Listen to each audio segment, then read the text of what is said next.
সামনে MLA vote, আর আমাদের প্রত্যেকেই জানা উচিত যে এমএলএ কী কাজ করে। আমরা তো এমএলএ নির্বাচন করছি ভোট দিয়ে, তো সেই এমএলএ আমাদের জন্য কী কী কাজ করবে।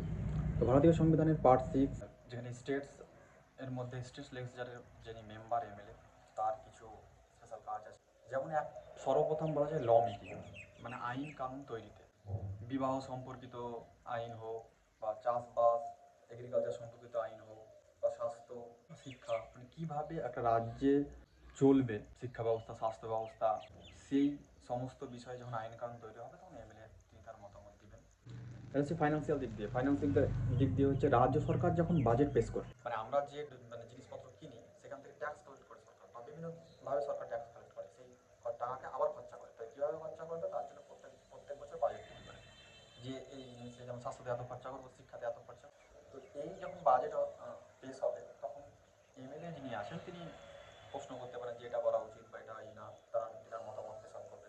এছাড়া সরকার যখন মানি বিল পেশ করবে, মানে টাকা সম্পর্কিত কোন ক্ষেত্রে কতটা ট্যাক্স কালেক্ট করবে, বা সরকারকে আরও ধার নেওয়া উচিত কিনা, তখন সেই বিষয়ে এমএলএ তার মতামত দেবে।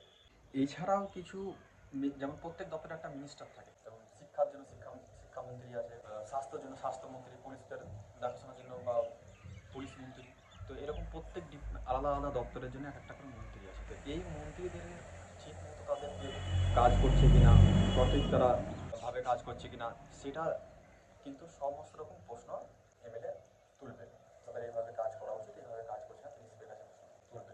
এমএলএর কিছু ভোটিং রাইট আছে, যেমন প্রেসিডেন্টের ভোট হলে এমএলএ সেখানে ইলেকট্রাল তৈরি হয়, সেখানে ভোট দিতে পাবে। ডেপুটি স্পিকার, স্পিকার রাজ্যসভার আন্ডারে যখন হয় তখন তিনি নির্বাচনে অংশগ্রহণ করবেন। সব থেকে লাস্ট কিন্তু খুবই গুরুত্বপূর্ণ, এমএলএ যে কনস্টিটিউয়েন্সি থেকে হবে, যেমন আমাদের হাসান কনস্টিটিউয়েন্সি বীরভূম জেলা।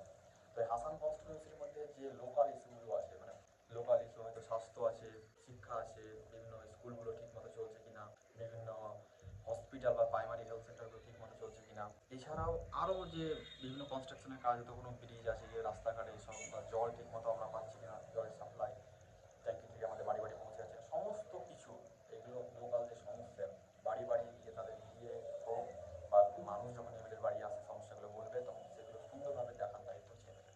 তাহলে ভাবুন, এত বড় দায়িত্ব একজন এমএলএ। তাহলে এমএলএ যখন নির্বাচন করব, অবশ্যই আমরা সেই মানুষটাকে দেখব যে সেই কে।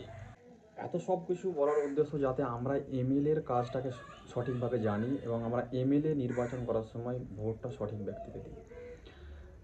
আমরা অনেক সময় অনেক আছে এমএলএ যারা প্রচার করতে আসছে, বলছে যে আমি টিএমসি থেকে এসেছি, আমাকে ভোট দেওয়া, মানে মমতা বন্দ্যোপাধ্যায়কে ভোট দেওয়া। অনেকে বিজেপি থেকে আসছে, যে আমি বিজেপি থেকে এসেছি, আমাকে ভোট দেওয়া মানে হচ্ছে নরেন্দ্র মোদীকে ভোট দেওয়া। অনেকে জনতা উন্নয়ন পার্টি থেকে আসছে, বলছে আমাকে ভোট দেওয়া মানে হচ্ছে হুমায়ুন সাহেবকে ভোট দেওয়া। তো এরকম একদমই নয়। এমএলএকে ভোট দেওয়া মানে সেই এমএলএকেই ভোট দেওয়া, আপনি এমএলএকেই নির্বাচন করছেন। যদি সেই ব্যক্তি এমএলএ সঠিক হয়, তিনি যে পার্টি থেকে হোক, টিএমসি থেকে হোক বা সিপিআইএম থেকে হোক, যদি তিনি সত্যি ভালো মানুষ হন তবেই ভোট দিন। আদারওয়াইজ আপনি আপনার এলাকায় এমএলএ খারাপ চয়েস করেন না। তো এত যে এমএলএর কাজ বললাম, এগুলো সবই কিন্তু খারাপ যাবে আপনার এলাকায়। আমি সর্বদা আমার এলাকার থেকে ভালো কাউকে এমএলএ নির্বাচন করব, যাতে আমার এলাকায় প্রত্যেকটা কাজ সুন্দর হয়, আমার এলাকার সমস্যাগুলো সে তুলে ধরে, আমার এলাকার বিভিন্ন সমস্যা, স্বাস্থ্য, শিক্ষা ভালো চলে, যাতে আমার এলাকার পরবর্তী ছেলে যেগুলো আছে, আমার ছেলে, আমি হয়তো সে সুযোগ পাইনি শিক্ষা গ্রহণ করার, কারণ আমাদের বাবা বা দাদুর আমলে তারা খারাপ এমএলএ চয়েস করেছিল, কিন্তু আমার কাছে সুযোগ আছে যে আমি ভালো এমএলএ চয়েস করবো, যাতে আমার পরবর্তী ছেলে বা ছেলের ছেলে তারা যেন ভালোভাবে স্বাস্থ্য, শিক্ষা, তারপরে সমস্ত কিছু ব্যবসা বাণিজ্য যেন সুন্দরভাবে করতে